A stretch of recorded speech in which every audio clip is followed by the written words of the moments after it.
This question comes from Doug, who asks, if you were in a boat directly over the Mariana Trench and dropped a 7-kilogram bowling ball over the side, how long would it take to hit bottom? It's a good thing you mentioned the mass because of a very surprising fact. Most bowling balls float.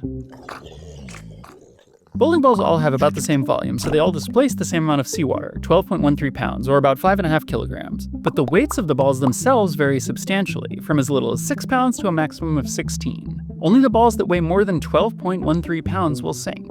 Hang on a moment, the serious bowlers are saying. Most bowling balls are at the heavy end of that range. The average ball surely sinks.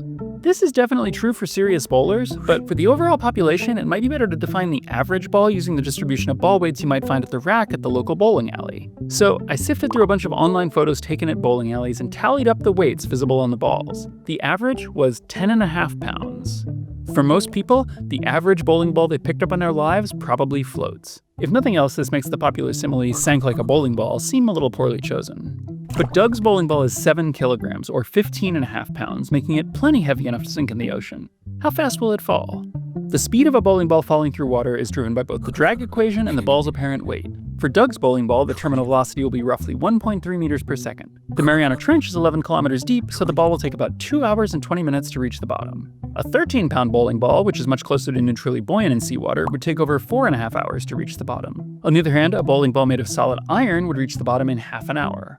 A bowling ball made of lead would reach the bottom in 24 minutes, and one made of solid gold would make it in 18. However, a bowling ball made of solid gold would weigh more than the average bowler. It would also be worth over $10 million, so I'm not sure why you're throwing it in the Mariana Trench.